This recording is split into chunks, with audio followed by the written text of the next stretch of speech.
Había quedado prometido una flor de entrevista y yo quiero que me cuentes, Marce, antes de que vayamos a verla, porque esta entrevista fue grabada en Capital Federal. Estoy diciendo bien, no estoy mintiendo. Así fue. ¿Cómo fue que diste con Pompeyo Audibert? ¿Cómo fuiste a ver la obra? ¿Y cómo fue encontrarte con él en el espacio? Porque vos algo me mencionaste que a mí me produjo cierta... ¿Cómo se llama esto? Curiosidad. Mirá, la realidad es que yo no tenía pensado ir a verlo a Pompeyo Audibert. Me lo sugirió una persona a la que quiero mucho, muchísimo. Y bueno, fuimos a ver esta obra y la verdad que me quedé absolutamente sorprendido con lo que vi. ¿La obra es? Con Habitación Macbeth. Bien. Que está en cartel en el centro de la Cooperación. De la Cooperación, sí, en Avenida Corrientes. Y bueno, realmente tengo que agradecer que me haya sugerido ir a verla, porque desde lo artístico, desde lo visual, desde lo musical, desde lo escenográfico, desde la iluminación, todo es un 10. Si llega a venir a Bahía, que creo que sí, que creo que va a ser así, no solo creo que viene con la obra, sino que va a venir a dictar un taller, Pompeyo Audibert, quien la protagoniza, quien hace este unitario. Es altamente recomendable. La gente, entre la que me incluyo, terminó de pie aplaudiendo y bueno, lo que se escuchaba en los comentarios fue muy sabroso escuchar qué nos decíamos entre nosotros y nosotras, ¿no? Quienes estábamos ahí, y qué decía la gente que estaba atrás, la que estaba al costado. Hay un dato que vos me contaste que Habitación Macbeth es una obra basada en Shakespeare, ¿no? En textos de él, y que está pensada una obra para 6 personajes. 6 actores, 7 actrices, personajes. 7 personajes. Y todos los hace, es un unipersonal. O sea, tal cual. Pompeyo va acaparando, se va metiendo en la piel de 7 personajes distintos. Sí. Está un poco loco Pompeyo. Tiene realmente... Cara de loco tiene. Ahora cuando compartamos la nota y puedan verlo, se van a dar cuenta de quién estamos hablando. Sí. Recomendable esto, ¿no? Si nos están escuchando, métanse ahí por streaming y véanlo a Pompeyo, porque ahí van a caer bien quién es. Sí, además, seguramente nuestro operador de video, en este caso Cristian Jiménez, va a mechar o están mechadas imágenes. De la obra. Y bueno, como te contaba, es altamente recomendable y sin desperdicio el texto, y que aporta generosidad en cómo él se desenvuelve en el escenario, y además habla de la realidad, ¿sí? Una obra que está escrita en el 1600 habla de lo que es el poder, de la ambición del ser humano. La condición humana no ha cambiado tanto. Ciertas tecnologías han producido algunas cositas, pero la condición humana no se ha reformulado demasiado. ¿Te parece si dejamos de spoilear y de hacer la previa y vamos a lo que miramos la primera parte, porque está dividida en 2 partes. Avanti. La nota. Antes que nada, agradecerte justamente por habernos atendido, porque lo que te decía un poco cuando nos mensajeamos y te pedí que justamente que nos hicieras el favor de darnos una nota. A los medios del interior se nos hace sumamente difícil a veces conseguir notas con personalidades, voy a decir, o gente conocida, reconocida, ¿no? en cada ambiente. Entonces, bueno, agradecerte doblemente. Y en tercera instancia, agradecerte porque el sábado tuvimos la oportunidad de ir a verte, y la verdad que Habitación Macbeth nos dejó flasheados, como ya te conté antes. Y para mí, cuando sucede eso, cuando un artista me brinda eso, me dan ganas de agradecérselo. Y en este caso tengo la gentileza de tu parte de esto, ¿no? De poder hacerlo en persona, que no pasa casi nunca. bueno, empezar por eso. Antes de comenzar a grabar me comentabas que cómo vivías la situación de la pandemia, y quería preguntarte un poco eso. ¿Cómo viviste vos la parte más dura de la pandemia, inclusive con tu parte profesional? Sí, ahora la vivo de una forma, me cuido mucho, quiero decir, porque si me llego a engripar, ya se trata más de una gripe, no de una situación tan peligrosa como era antes. No obstante, si me llega a pasar algo, me llego a engripar o a agarrar COVID, lo que fuere, tendría que suspender funciones y están todas las funciones vendidas de acá a fin de mes y sería una pena, ¿no? Tengo que cuidarme por ese motivo. Antes no era tan estricto. Cuando empezó la pandemia me contagié justamente en la televisión pública haciendo un spot para la pandemia, digamos. Mirá qué jugo. Con la actriz que estábamos trabajando, nos sacamos una foto sin barbijo y ahí me contagié. Ella al día siguiente le vinieron los síntomas y a mí un día después. O sea que fue muy rápido, es una cosa muy impensada y te contagiás. Instantáneo. Instantáneo, sí, un cruce así, un ratito, un segundo.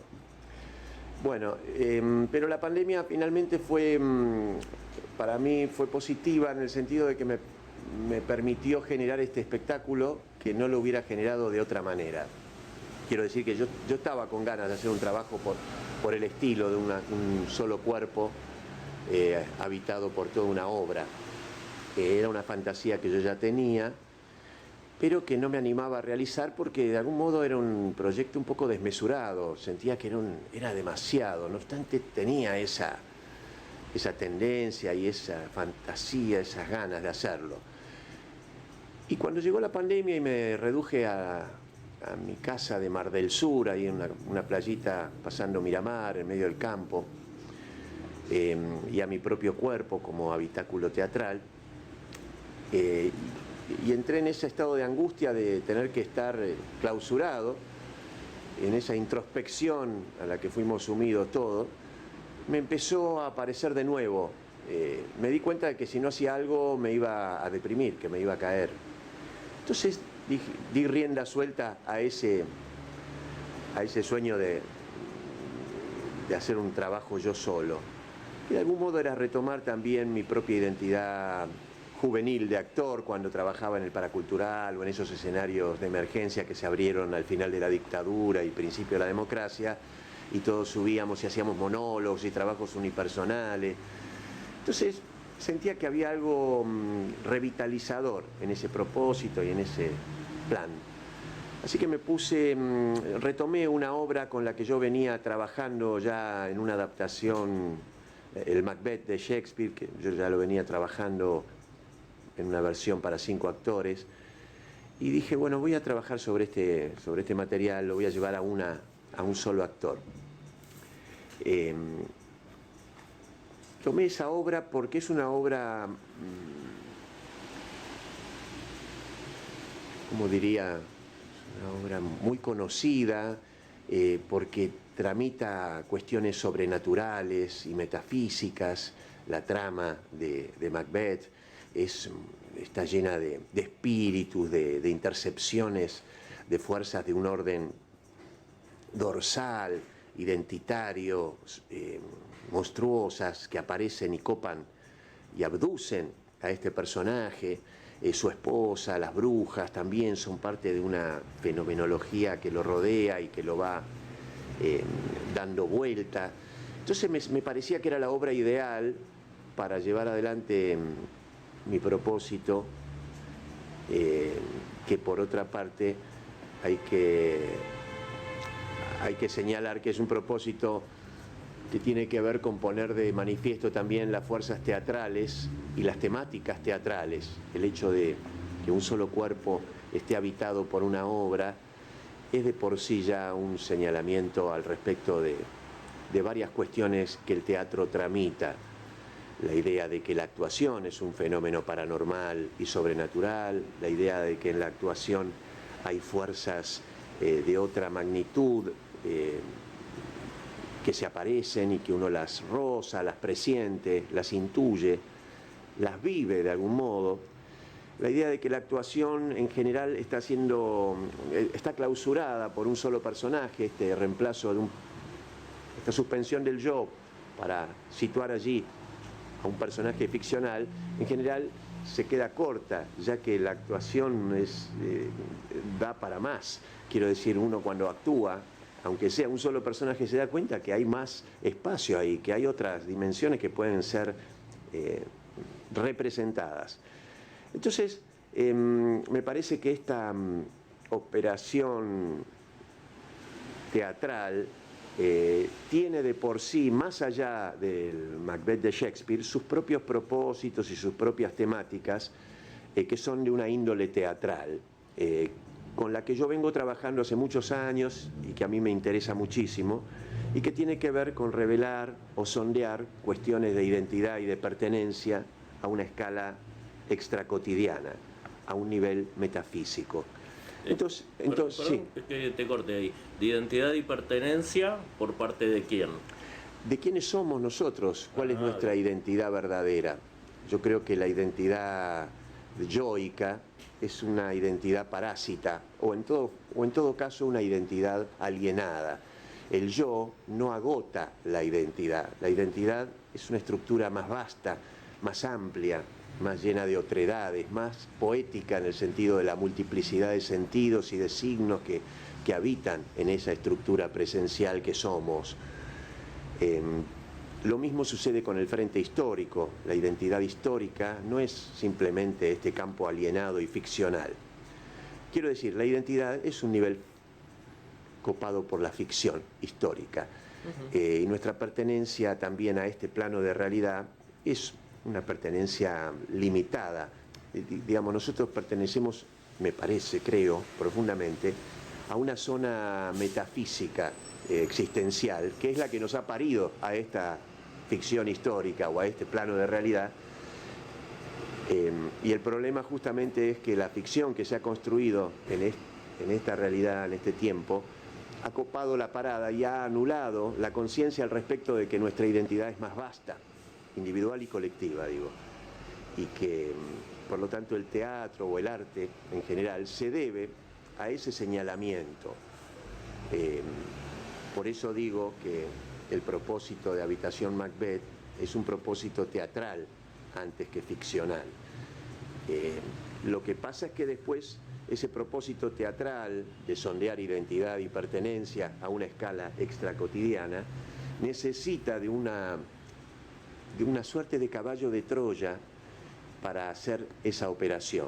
El teatro necesita de un campo ficcional sobre el cual operar y junto con el cual mestizarse para llevar adelante este propósito último y de fondo que tiene la máquina teatral.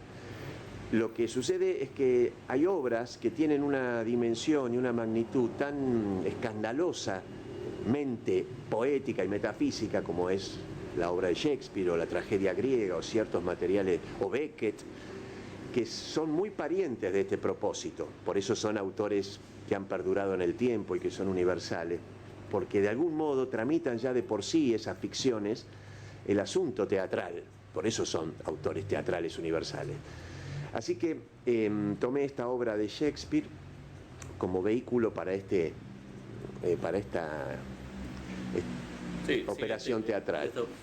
Eso te iba a agregar.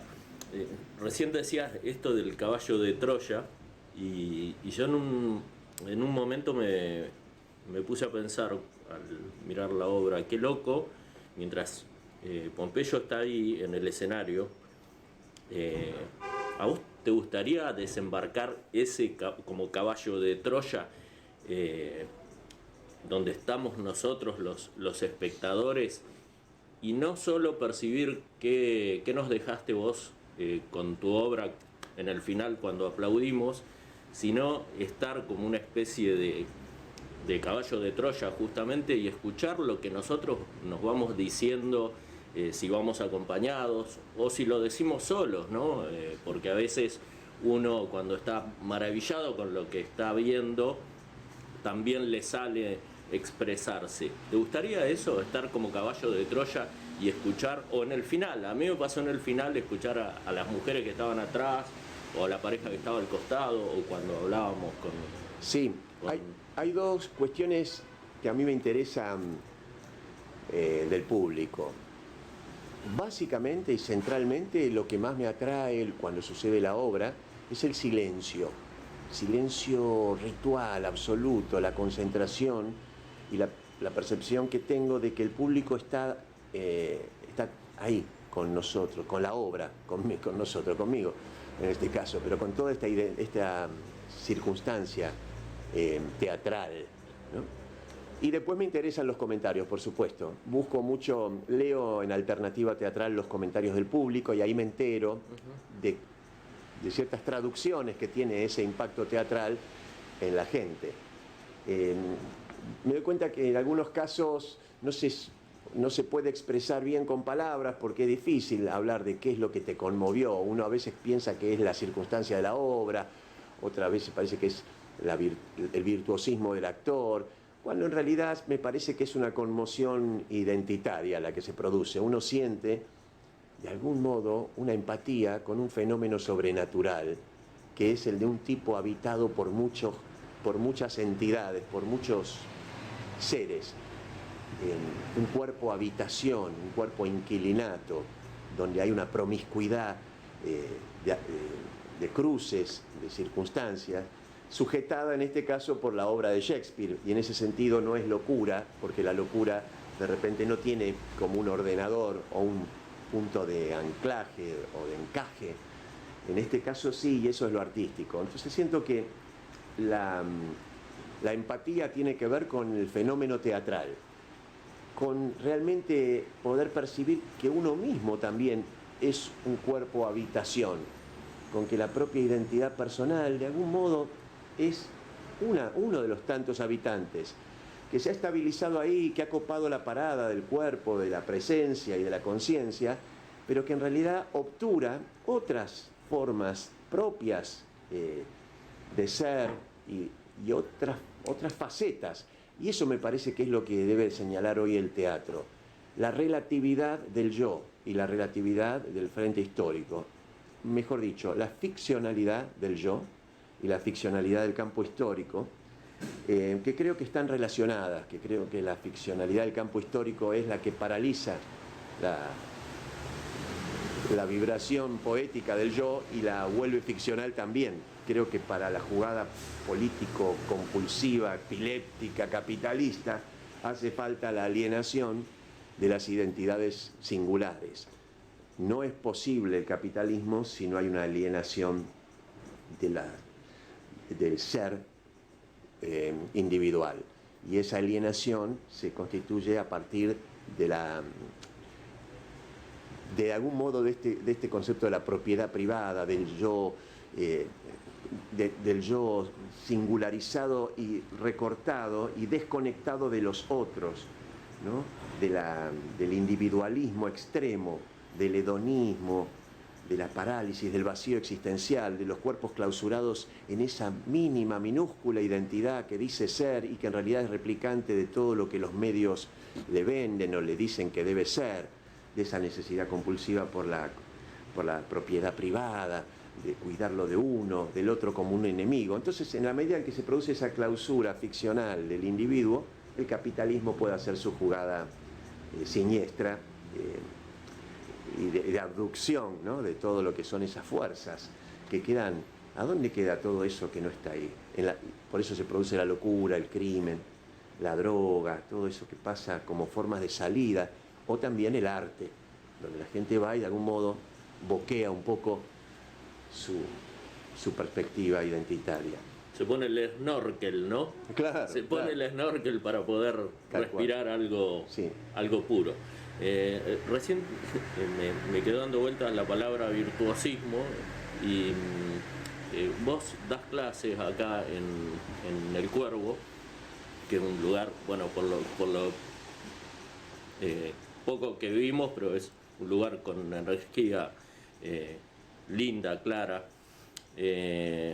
Y decía esto, nombraste el virtuosismo. Si vos le tenés que decir a una de tus alumnas o alumnos que además de dejar algo virtuoso, si es que es correcto lo que te voy a preguntar, deben dejarle algo más a quien va a hacer este intercambio, y es el espectador o los espectadores. ¿Qué es lo que les decís? ¿Qué se les deja? ¿Qué es lo que te interesa que les dejen? En general, el enfoque pedagógico, teatral que tengo con los alumnos no considera, no porque no lo considere como destinatario final, al espectador, sino más que nada tiene que ver con producir en esos seres, en esos cuerpos, una inversión de polaridad, digamos, un pasaje a una valencia poética, en la forma de dar forma, en la forma de operar la composición, sus despliegues, la composición del cuerpo, su inscripción en el tiempo, en el espacio y en sí mismo. Por eso trabajamos mucho con una técnica físico-expresiva, que sería largo hablar acá pero que básicamente tiene que ver con el concepto de composición y de discontinuidad. Y también trabajamos mucho con la palabra poética, con el automatismo de los surrealistas, y luego con un enfoque más poético de los temas, para que la palabra, que está tan capturada en el plano histórico, pueda librarse de ese yugo del lenguaje objeto y pueda estallar en versiones más rotas, más poéticas. Entonces, el intento con los alumnos y las alumnas es desatar en ellos una naturaleza poética que se traduzca en forma de físicas, de componer y desplegar, y en formas de asociar, que la palabra esté librada de este referente. Una vez que eso sucede, creo que lo que pasa es que los actores y las actrices, al inscribirse en esa política formal, producen hacia afuera una vibración de esa naturaleza y que si está bien hecho, si hay un virtuosismo en esas formas de producción, eso alcanza al espectador, y el espectador de algún modo se ve también conmovido a esa escala. Entonces, el objetivo finalmente es que la conmoción sea de naturaleza poética y metafísica, que haya ¿cómo diría? Un piedrazo en el espejo, que lo llamo yo. La idea de que se rompa la suposición de una estabilidad en términos de la propia condición existencial, de que se rompa esa alienación de la presencia y aparezcan las fantasmagorías que de algún modo a uno lo habitan, y más que fantasmagorías, diría, todas las facetas identitarias, que son muchas más que aquella con la que nos manejamos. Entonces esa es la idea, que se produzca una conmoción poético-metafísica en el espectador. 13:24 minutos, estamos en Decime la Verdad Políticamente Rock, en este sábado 11 de septiembre 2021. Especial porque, bueno, no tocamos el tema política partidaria, por lo que sabemos, estamos en veda, mañana son las elecciones, las PASO, y estábamos escuchando, previo a la tanda y previo al tema de Charly García, la primera parte de la nota a Pompeyo Audibert. Escuchamos a Pompeyo en esta segunda parte. En este mundo capitalista, bueno, todo esto que estaba hablando tiene que ver con el lío en el que nos metieron del capitalismo, ¿no? Y entonces me pongo a pensar, y hablando de alumnas y alumnos, ¿no? Todo esto que vos enhebraste acá, qué difícil se le hace a una alumna, a un alumno, por ahí concentrarse en decir, sí, puedo vivir de esto. Te hacen esos planteos y ¿puedo vivir de esto? El tema de vivir de esto es un tema que a mí me parece que hasta diría peligroso. Creo que el objetivo central de esto, del teatro, no debería pasar por vivir de él. Más allá que es un objetivo noble necesario y que en la medida en que uno lo puede lograr, puede tener cierta dedicación tiempo completo. Lo que pasa también que para vivir de esto empieza a aparecer también todo lo que tiene que ver con vender la fuerza de trabajo al mercado que se ha armado también con esto, y entonces ahí es una parálisis, es casi peor, porque en la medida en que vos vivís de esto de esa manera, perdés esto, porque esas formas cooptadas por el capitalismo de teatro comercial o de ciertos teatros oficiales o de teatros más capturados por la lógica y la dinámica del capital, de algún modo son antiteatrales. Creo que hay formas de vivir de esto que pueden tener que ver con la docencia, con ciertas intervenciones en esos mercados, que me parece lógico, yo mismo lo he hecho, pero también con un gran cuidado de mantener como un tiempo y una conciencia al respecto de la investigación de los lenguajes, de la investigación más pura del fenómeno, que no tiene que ver con su mercantilización, y con, de algún modo, estar a salvo de eso. Así que me parece que por ahí hasta es mejor vivir de otra cosa, y dejar este terreno como una zona liberada de todos esos influjos y esas tendencias y mantenerlo vivo en su propio sentido, ¿no? Sí, creo que se trata de eso. No contaminarlo. No.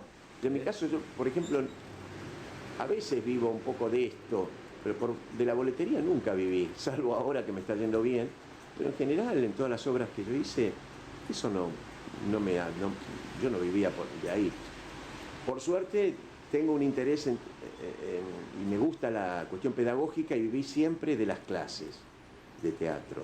Eso sí, es una forma de vivir de esto, y en la medida en que esas clases y esa investigación tuvieron siempre motivos muy puramente teatrales, siento que nunca entré en la dinámica o en la lógica del mercado, más allá de que tengo que cobrar una cuota, bueno, pero ahí hay consideraciones que también se hacen, hay becas que se dan, eso no es un problema. Así que bueno, me parece que es muy delicado. Además no hay acá muchas formas. Aquí tenés que hacer televisión, cine, publicidad o teatro comercial. Salvo el cine, son todas cosas poco interesantes. Y por otro lado también hay que decir que el cine, la televisión, la publicidad y el teatro comercial se manejan en lenguajes naturalistas. Es un naturalismo extremo el que se practica ahí. Y el teatro, por otro lado, tiene una particularidad y es que tiene lenguajes que no son estrictamente naturalistas. Puede ser naturalista, pero creo que el teatro más interesante es el que rompe con eso, porque el naturalismo es un lenguaje particular de las artes, más del cine y de la tele. No sé si son arte, el cine sí, pero la tele no. O la publicidad, o el teatro comercial. Entonces siento que se han vuelto muy permeables las fronteras que dividían las artes específicas representativas.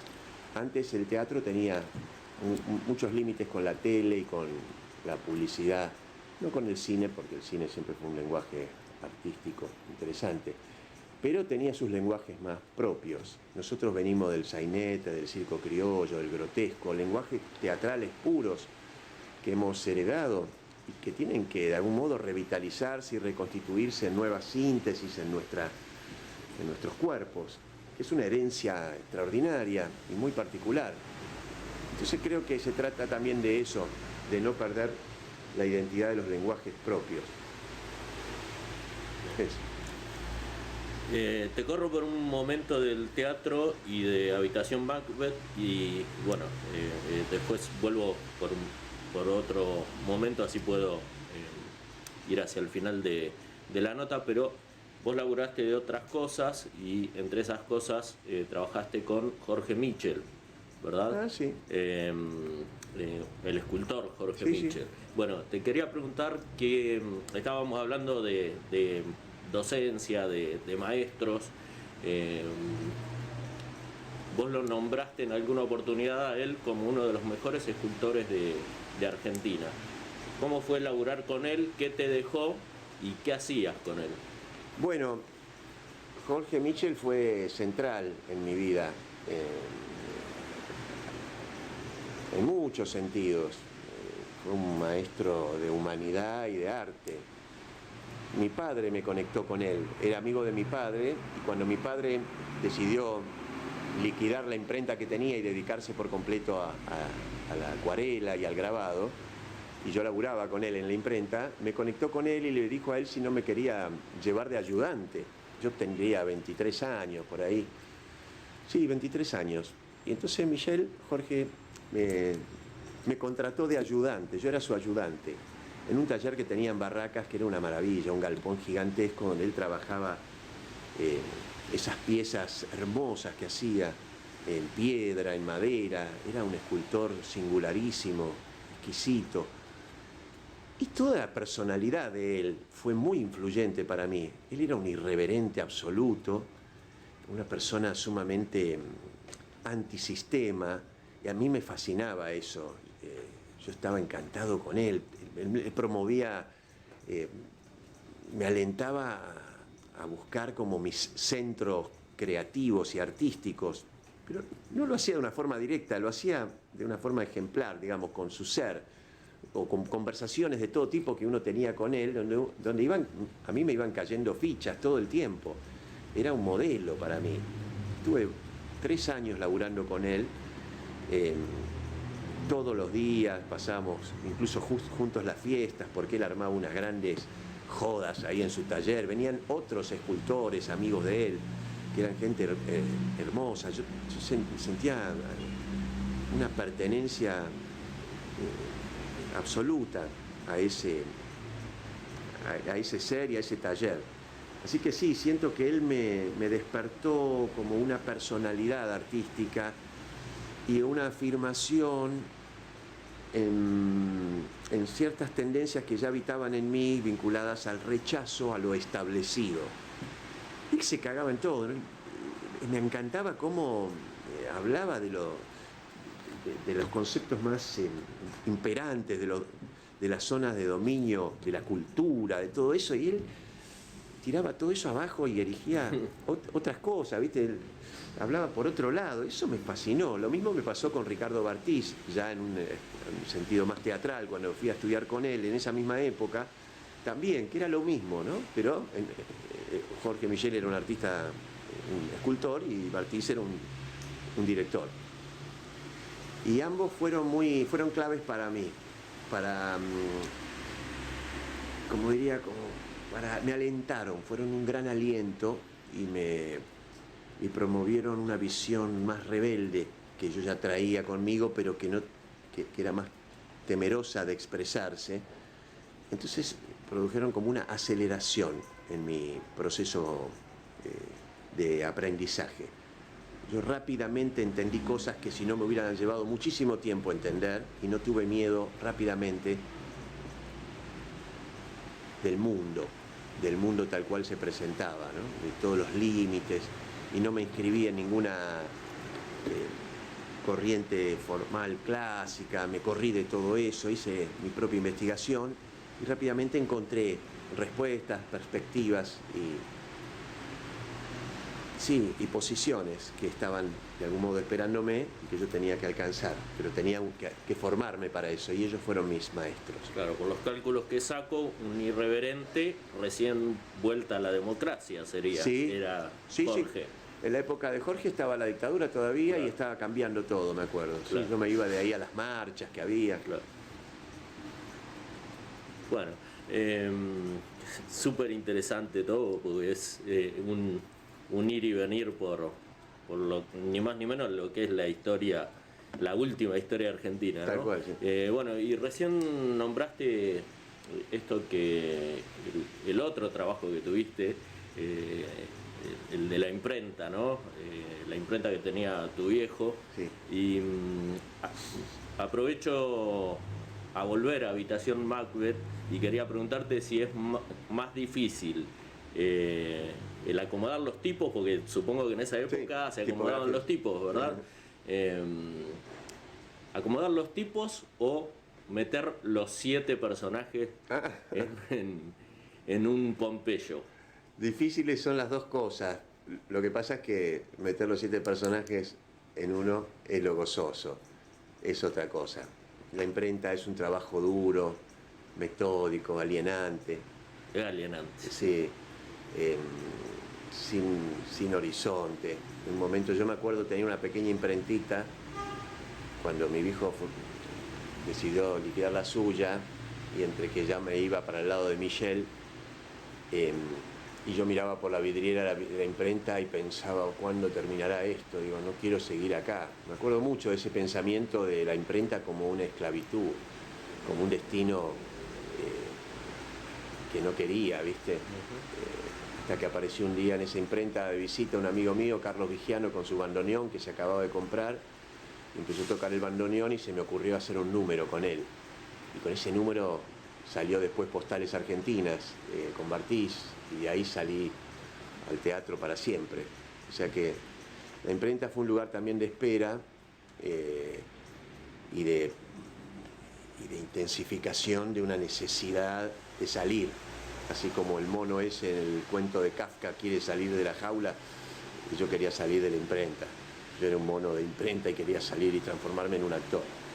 Bueno, y saliste. Sí, pude salir. Y saliste. Y bueno, y saliste y esta habitación Macbeth rodando y de una forma espectacular. Y en todo, no veo fisura. Yo me anoté acá 10 en escenografía, 10 en iluminación, 10 en música, 10 en sonido. Me llenó todo. Entonces me pregunto cómo se hace para conseguir esa mixtura. Básicamente tiene que ver con la experiencia de muchos años de haber trabajado, de haber hecho cosas, de haber hecho obras, desde la dirección también. Pero también, por ejemplo, con el Claudio Peña, el músico, yo vengo laburando todas las obras que hice, prácticamente las hice con él. Y con él en escena. La farsa de los ausentes, Muñeca, Trastorno.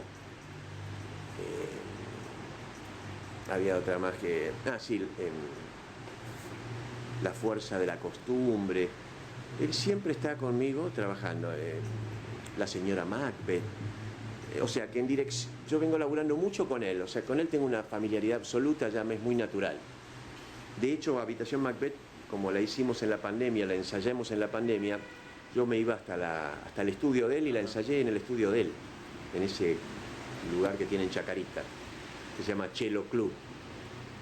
Por otro lado, todo lo que tiene que ver con las luces también es una investigación que vengo haciendo desde el taller hasta todas las obras que monté. Siempre metí mucha mano en las luces, además de trabajar con muy buenos iluminadores. El tema de la escenografía tiene que ver con un concepto que también vengo trayendo hace muchos años, que es de laburar con elementos muy básicos, con que la escenografía no debe ser pesada, deben ser elementos casi te diría de utilería y algunos objetos más grandes, y que debe haber una pobreza, que el vacío es la escenografía. Claro, que no distraiga sobre lo que tiene que llenar. Lo central es la actuación y eso que sucede ahí. Y todo lo que es el espacio negro es un concepto muy venido del grabado, ¿no? Donde el negro es como una zona de imaginación y es lo metafísico. El vacío que rodea la escena es lo que uno dice que es. Uno dice que es el bosque por donde viene cabalgando y se ve el bosque. O si estás en el castillo, si está bien actuado, ves el castillo. No hace falta tanto. O sea que todo esto, de algún modo, es la sedimentación de muchos años de experiencia, de ir haciendo lo mismo y de ir sacando algunas conclusiones, algunos conceptos básicos y esenciales. Básicamente esa cuestión esencialista. El actor es lo central, la luz es la escenografía, el vacío también lo es, la música es la atmósfera que propala ahí un imaginario y una especie de fe también poética que es inspiradora. La música de Claudio Peña, ¿no? En este caso, que es un músico extraordinario. Y después meterle mano a los textos, si son adaptaciones, tocarlos todo, en toda su... tocarlos mucho, no va a ser los propios. Qué loco esto que dijiste del grabado. Bueno, por supuesto que no lo tenía armado, pero lo nombraste anteriormente y decías esta oscuridad del grabado. Yo veo una familia de grabadores. Decir, claro, eso te iba a comentar. Y me parece que todo lo que vamos transcurriendo desde que nacemos hasta lo que nosotros vamos, de lo que vamos trabajando, por decirlo, en este sistema capitalista, en esta distracción que nos pone el sistema capitalista, digo, ¿cómo nos sirve todo, ¿no? Lo que vamos... Todo, sí, todo viene a cuento. Todo viene a cuento y todo nos va sirviendo después para nosotros mejorar aquello que nos gusta hacer. Exacto. ¿Sí? Sí. Si logramos identificar eso, es bárbaro, es genial. Bueno, y vos ahí nos diste la punta de por qué esa oscuridad, ¿no? Exacto. Qué loco que venga. Y también algo de grabado que tiene que ver con el teatro, en el sentido de que el grabado no... cada copia, igual que en el teatro, cada representación es el original. Claro. No es capturable en una sola. El grabado es una serie infinita, claro, o finita de copia. Finita porque tiene un límite. Y el teatro también es una serie finita de funciones. Cada una lleva en sí el trabajo de su hacerse. Qué loco es. Vos sabés que mientras miraba Habitación Macbeth, me preguntaba, decía, o pensaba, digo, bueno, el sistema de gobierno es la monarquía ahí, ¿no? Sí. En la obra. ¿Qué similitud tiene con la democracia en lo que se transmite ahí, en lo que se charla Lady Macbeth con su esposo, en la parte que hablan sobre el poder? Entonces pensaba, bueno, la monarquía murió, por decirlo de algún modo, ¿no? Murió. La democracia está muy en crisis.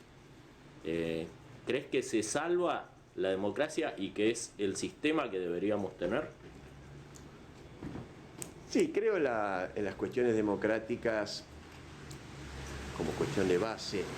Me parece que la democracia burguesa es también ficcional, no obstante hay que defenderla, ¿no? Pero yo creo más en los sistemas democráticos, ¿cómo te diría? Como en un planteo más trotskista de lo democrático, en la idea de la votación permanente de todas las cosas, de estar todo el tiempo renovando también los acuerdos. Los acuerdos, sí.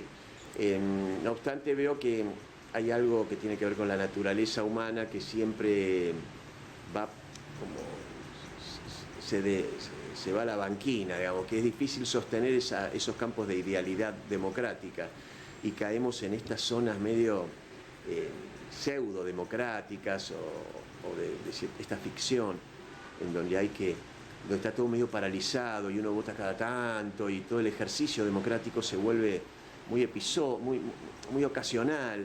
Entonces, bajo ese título también el enemigo dice ser democrático, ¿viste? Los fachos dicen que defienden la república, la mentira se escribe ahí. Entonces hay que estar sosteniendo lo posible, ¿no? En este caso, Cristina, que es lo posible. Yo siento que en el baño ya lo dije en alguna nota, en el baño soy anarquista, en la cocina soy trotskista, en el comedor soy socialista y en la vereda banco a Cristina, ¿no? Que en relación a las posibilidades del entorno, de lo demás, de los otros, uno tiene que ir asumiendo posiciones e ir tratando de mejorarlas. Lo ideal sería que todo fuera, que hubiera un anarquismo, en el buen sentido del anarquismo, en el sentido de como estaban planteadas. Plural. Que eso es un sistema democrático absoluto, porque todo se iba resolviendo colectivamente y también las cuestiones individuales eran muy consideradas, ¿no? Porque también están todas las desviaciones que tiene el campo del socialismo, ¿viste? Que no logran corregirse y todo el tiempo reaparece el burocratismo, el personalismo. Entonces, finalmente el fracaso del campo del socialismo tiene que ver con esas tendencias que reaparecen por ahí, que en el capitalismo se dan por otro lado, pero son las mismas tendencias que se ponen en función de un sistema o del otro.